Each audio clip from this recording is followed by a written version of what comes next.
On this edition of Gameball College Kickoff, we're going to do some recap of what happened in Week 8, and we're also getting into Week 9 matches of the college football season. Starts right here, only on Gameball College Kickoff podcast. Starts now.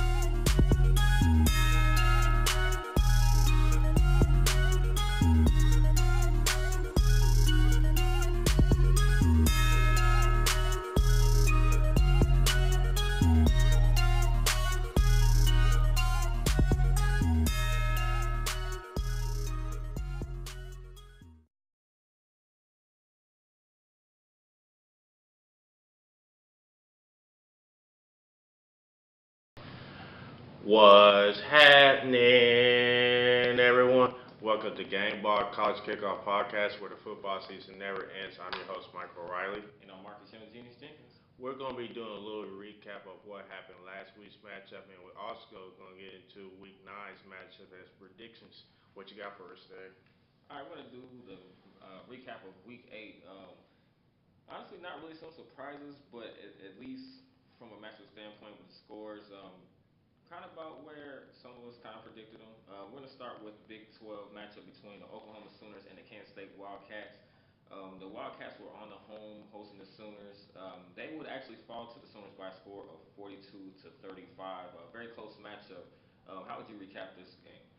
Well, just to make it short and sweet, K State in the first half on offense, they went back to who they were. That was running the ball effectively, and the young quarterback had over 138 yards rushing, and the passing game was consistent and all, and the defense would start playing well, put Oklahoma on their heels. Then became the second half, they let the foot off the gas, and they didn't go back to who they were. They kept just not making plays like they were supposed to. Towards the end, they did, but they ain't making enough plays on offense and defense, and special teams to stop Oklahoma. Jump to Oklahoma side, they struggled in the first half of the game. Baker Mayfield was getting knocked around. The offensive line was protecting him, and the defense just gave up gaping holes and a lot of rushing yards. Towards the end of the first half, they was able to make adjustments and was able to put points on the board. Then the second half, their offense was able to be balanced, and Baker Mayfield was calm and cool after a couple of hits. He was getting the ball to his playmakers in the passing game. Occasionally, they was drop passes, but they able to refocus and catch easier balls, and the running game was efficient and effective, and the defense finally got into K-State's face to make some plays. So that was the determinant outcome of the game. Then the final seconds of the game, Oklahoma was able to get a long run for a touchdown to put this game away. So advantage Oklahoma, they was able to find a way to win, and K State woes on offense and defense to still continue. So they have to learn and improve from that. And if they don't improve from that, they might be in trouble. That was a huge loss at home, definitely for the Kansas State Wildcats. It seemed like at times they were finally starting to find themselves, and the standings ended up turning the other way. Still a great game, but unfortunately, K State will fall short at home. The second matchup we're going to talk about is the Alabama Crimson Tide. They will play host to the Tennessee Volunteers. They would win decisively in this matchup by a score of 45 to 7. Not really much of a surprise, would you think, in this game? Not at all. Not at all. They was able to dominate on all cylinders, offense, defense, and special teams. Was able to score points, and Tennessee offense, defense, and special teams just flat out stink. They were terrible, and this is who they are. So nothing against Tennessee, but you got your work cut out for you. And I'm surprised the coach is not out the door yet, but that could all change. But it's unfortunate for Tennessee to have to go through like this. And Alabama came to play, showed up on all cylinders, they was able to dominate the game. Now, for Tennessee, you think one of the reasons why the coach may not, even though he would still be on the hot seat, but a matchup like this you're at home against the defending national champions. Do you think that right there, despite the score, may have kind of saved it a little bit? Like, will cut them a little bit of slack. They did go up against a tough juggernaut on the road. Well, actually, Alabama was home. So, yeah, you might want to, for Alabama, you might want to take the foot off the gas, but that's not Nick Saban's DNA. He's going to compete and he's going to go all cylinders. And Tennessee, they they've fallen off. They're not prepared, offense, defense, and special teams after the first three games, and it's going to even get tougher for Tennessee Volunteers to go into the schedule. And the coaching staff is just the Tennessee's all about win now. We are tired of hearing about improving all that. They want Right. to win now. And in case they're not in the winning mode now, so it's a little too late for the coach, and I'm surprised he's not fired yet. Another tough break for the Volunteers. Definitely, schedule hasn't been any easier. A huge loss, obviously on the road for them. Once again, by a score of 45-7 in favor of the Crimson Tide. The third recap that we're going to discuss is the USC Trojans, and they would be on the road to the Notre Dame Fighting Irish. They would lose this game, however, by a score of 49-14. How would you break up this game? Well, the USC just looked terrible. They looked awful, and they looked like they wanted to cry or run. Let's just be real. I'm just being realistic from what I'm watching. The offense is not there. Sam Darnold still continuing to make mistakes, and the offensive line still be a problem, and they just can't get nothing done. And on defense, it still shows that the injuries is continue to be effective, and they can't stop nobody. And they just flat out got bullied by Notre Dame and got run all over out the building. So that was the outcome for the USC Trojans to get annihilated like that. For Notre Dame, they just been balling after that loss to Georgia. It seems like they're clicking together on all cylinders. Offense is running the ball well, and the passing game is getting efficient. Defense is making stops and putting pressure on the quarterback. The secondary is playing well. All those components is coming together for Notre Dame to be successful for the upcoming week. So if they continue on this run, they could find themselves in the 14 playoff. All right, huge win once again for the Notre Dame Fighting Irish. Going against, I feel like this team, USC, I thought they were going to come in and make this a little bit more competitive than what it seemed. Obviously, Notre Dame just proved to be too much in the end for the USC Trojans. Once again, a huge win for them at home against the USC Trojans. The fourth and final recap that we're going to talk about is the Michigan Wolverines. They would be on the road against the Penn State Nittany Lions.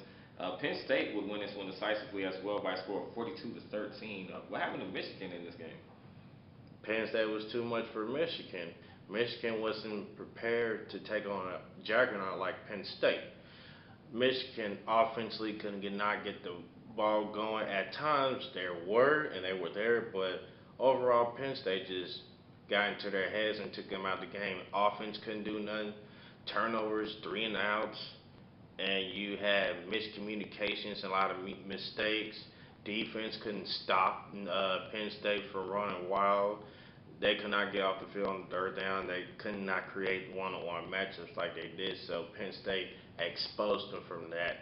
Now jumping on to Penn State, it's the Stephon Barkley show. Let's just be honest. That boy is bad. First play of the scrimmage, he takes it for 70 yards, 70 some yards for a touchdown, and that was point of no return for Penn State. The quarterback played well. He had a couple touchdowns. The offensive line played well, blocking and pass protecting, and defense just flat out just played phenomenal. This defense was her it made it a nightmare for Michigan's offense. They was creating mismatches. They was able to take advantage of the young quarterback's mistakes. The secondary played well. They literally shut down Michigan's offense. And Penn State got their revenge from last season when they was blowing out to Michigan. So they give them the medicine their own taste and let them know that y'all did to us last year, we're going to do to you this year. And that's what happened. And Penn State right now should be taken seriously, and they are legit contenders for the 14 playoff.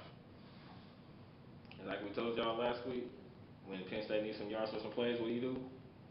Hit the Quan, the Steph Quan. All right, that will do it for the first part of Gameball College Kickoff. When we come back, we're going to get into the matchups right here only on Gameball College Kickoff podcast where the football season never ends.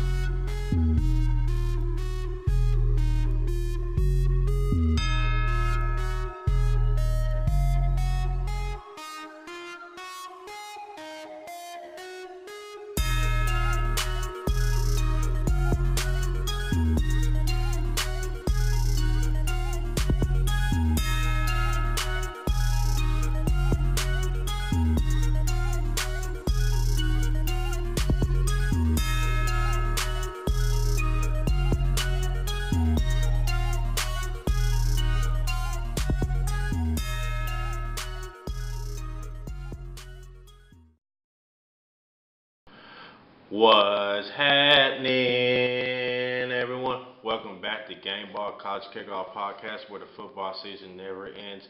I'm filling in for Marcus Young Genius Jenkins because he had a family matters to take care of. So I'm gonna lead you the rest of the way, and hopefully soon you get to see him on the next episode, which you probably will eventually.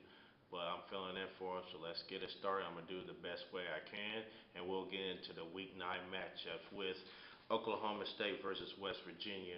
Now, in this matchup, what I like about it is two high power offenses that can score at any time of the game, whether it's running play or pass play or special teams. Both teams are very talented in that category, but both teams still have suspect defense. So I'm going to get into Oklahoma State. Now, last week, Oklahoma State was able to escape against Texas with the win of 13 to 10. It was a very close and intense game. They had to rely on their defense to carry out this one, and this is the best defense that Oklahoma State has played all season long against Texas. They held their own and then went to overtime to where they was able to make an interception to seal and win the game. So their defense is now going to have to play physical football against a high-powered offense like West Virginia because West Virginia puts up points in the quickly, so they have to play 4 quarters of good defense. They have to apply more pressure on their quarterback, play some zone, play some stunts, and all that. And the secondary has to play better against West Virginia's defense because, excuse me, offense, especially at the wide receivers, because if they don't, it could get ugly and quickly. So I like what I saw. Oklahoma State's defense stepped up against Texas. They're going to have to do that to carry the load again because the offense may not be there, which it eventually be there, but we never know how the games play out. So just in case, Oklahoma State's defense has to step up for the offense. Now let's go to the offensive side of the ball. They was struggling all game long against physical defense like Texas because they was applying pressure. The offensive line could not block well in the running game as well as the passing game occasionally, and they was getting caught off guard with blitzes here and there. So they have to do a better job of protection, and the offensive line has to do a better job communicating. If they could do that against West Virginia, they'd be able to win this game on the road. So they have to do better that job of that offense. They have to be able to move the ball down the field, take what the defense gives you, and hopefully they'll come out with the win. Now for West Virginia, they did have some struggles against Baylor's at one point, but they was able to get into their groove and put up points against Baylor's defense. So the offense has to be able to start off fast against this suspect Oklahoma State's defense, which they are, but they play better against Texas. So West Virginia has to be able to score quickly, get the up-tempo offense like they're going to, give the ball to your playmakers and let them make plays. And the offensive line has to do a good job and be physical against Oklahoma State's front seven. If the offense can do that, then West Virginia be able to win this game at home. It's going to be a high-scoring game, but it's going to be exciting and fun to watch out. All right, next matchup we're going to get into is Penn State versus Ohio State. Penn State is coming off a big win over Michigan. And Stephon Barkley, that boy's the truth. And what do you need when you get Stephon Barkley? Hit the coin, hit the coin, hey, hit the coin, hey, hit the coin. He breaking ankles. He hurdled defenses. he takes it to the touchdown. He does a Heisman. So he's my front runner for the Heisman. All right, let's get back to the matchup. Penn State versus Ohio State. Now, Penn State is going to a hostile environment where Ohio State has a lot to prove ever since that debacle loss against Oklahoma. So they have to be very focused and keep the same intensity going and just keep the energy going, the flow, all that stuff going. Because if Penn State can do that, they'll be fine. It all starts with offense. The offensive line has to continue to do better and protect well and pass block well. Also, get the running game going, get Steph Barkley going early, and the pass game coming along. If you get Stephon Barkley going early, he'll be unstoppable. Now the defense continue to do what you do better, not better but best. Stop opposing offenses with scoring, create turnovers, get three and outs, stop the run, and apply pressure on the quarterback. Keep them contained in the pocket. They like to do that zone read option, the jet sweep. So you have to bring another player in the blocks to spy on that. And the secondary has continued to play better like they did last week against Michigan. If those phases will work on defense, they'll be able to stop Ohio State's offense. Now, Ohio State's offense is going to have to score points against this Penn State defense because Penn State defense is very good enough to ruin your offense today. So you have to be able to get off to a hot start.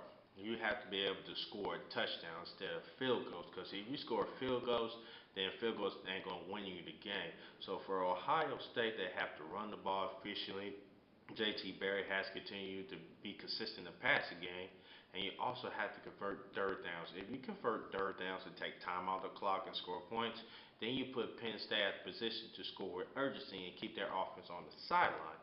So let's switch it up to the Ohio State defense. Now, this defense, this would be the biggest challenge for Ohio State's defense to stop Penn State's offense, especially Stephon Barkley, a talented running back, playmaker all over the place. So what they have to do is they have to load up the box and stop the run. If Ohio State front seven can do that, that forces Penn State to be a pass happy offense and force them to beat you that way. If you force them to beat you that way, then you'll be able to do your job. And you also have to keep the quarterback contained in the pocket. You also have to stay home on the zone read option or the speed option as well because the quarterback can also run.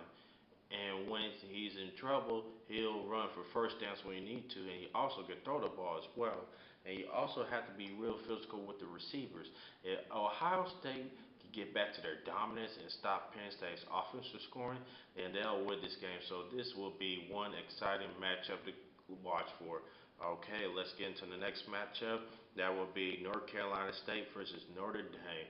This is going to be a very physical, good game. And Notre Dame's coming off a big win, so is North Carolina State's coming off the big win. So what North Carolina State they have to do is they have to be able to stop Notre Dame's three-headed back monster, keep them contained, keep it to the minimum rushing yards. And you also have to apply pressure on the quarterback. You also have to keep him contained as well because he can run as well as throw. So he can contain him in the box that will force him to throw a lot. So you might want to take a page from what Georgia did to Notre Dame's offense, how to stop them. And the secondary has to step up and play good. If they could do all those phases on defense, then they'll be able to win this game on the road in a hostile environment at Notre Dame.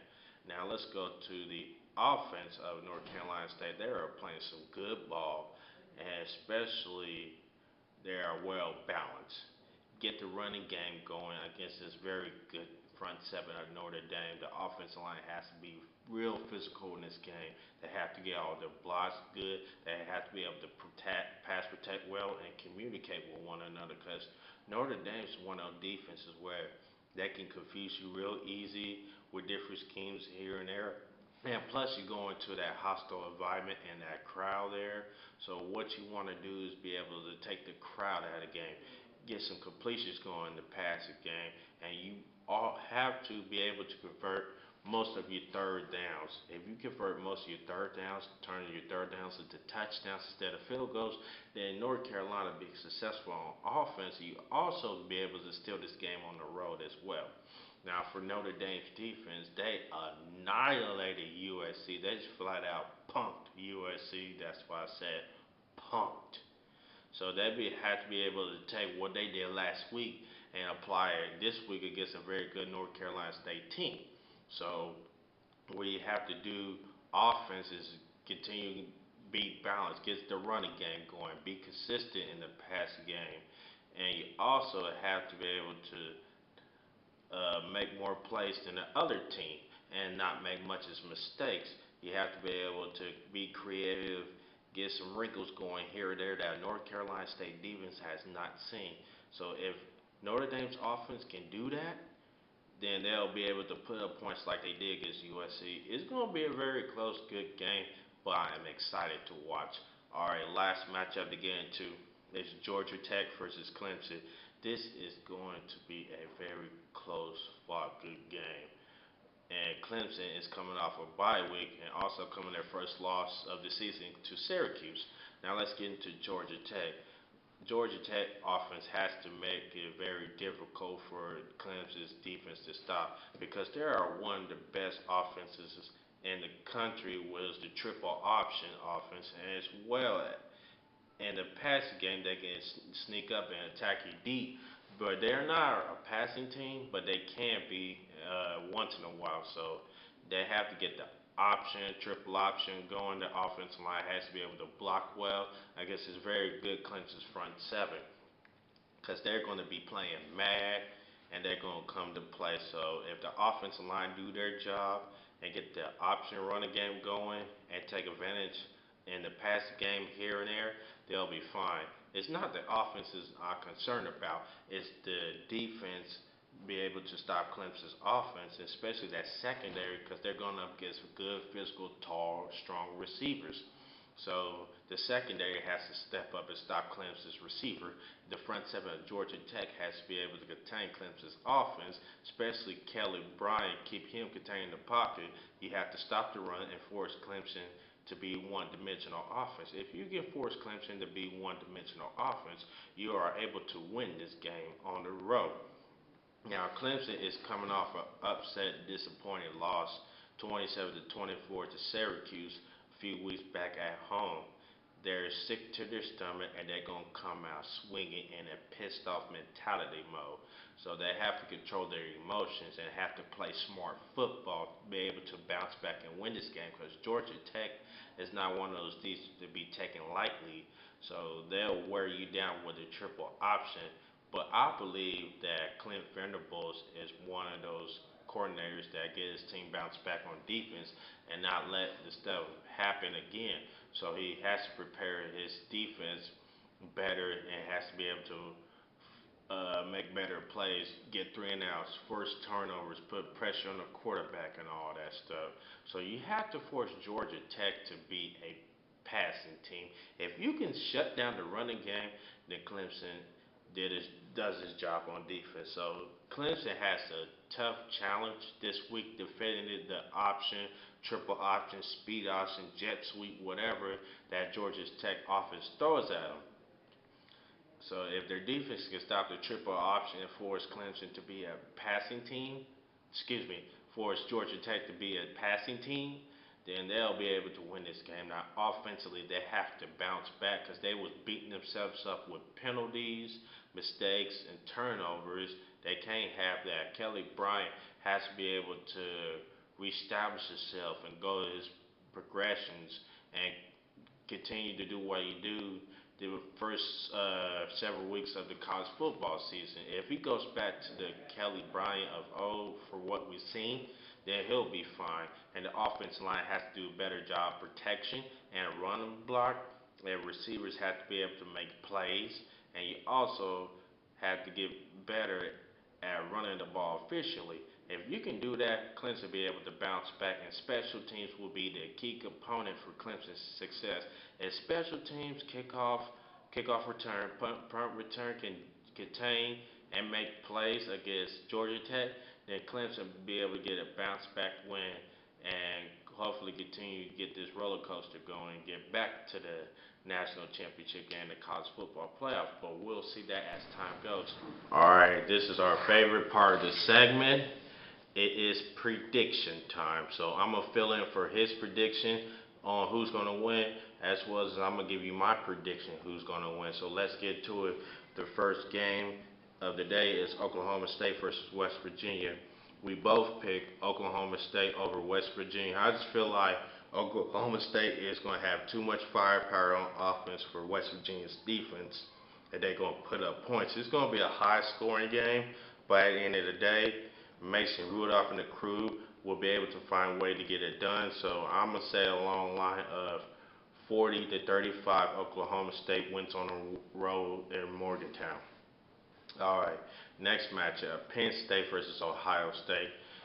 It's going to be a very close game, but I feel like Penn State is going to be able to make more plays than Ohio State, offense and defense. And at the end, they're going to make a few more points than Ohio State.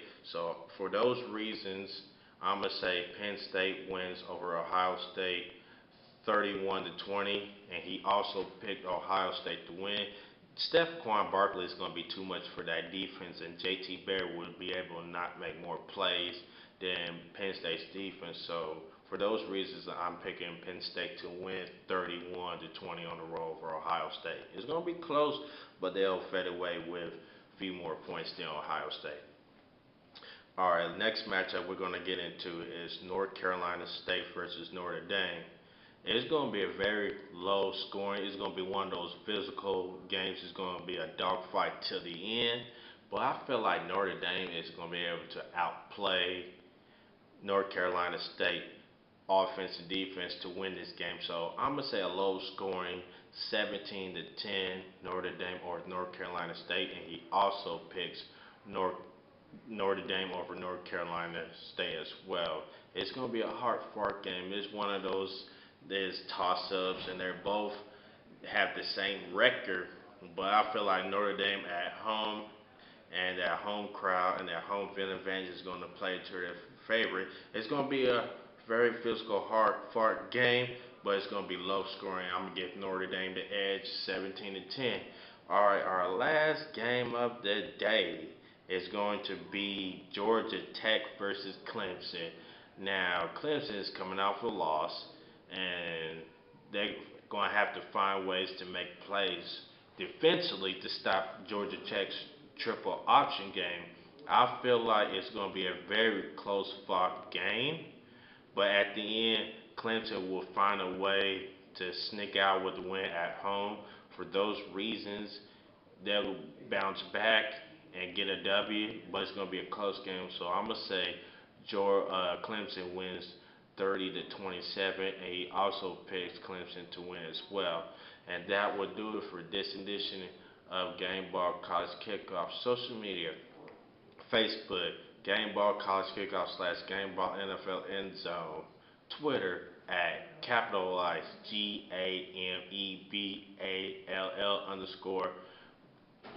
_MYKE. That's Mike. And you can email me at gck.gnfle@gmail.com. Tell us what you think, and you also might have a chance to request a matchup, and we'll talk about your favorite matchup as well. So get those emails in, and we'll get into that. And YouTube, like, subscribe, leave a comment. YouTube channel is gck.gnfletv.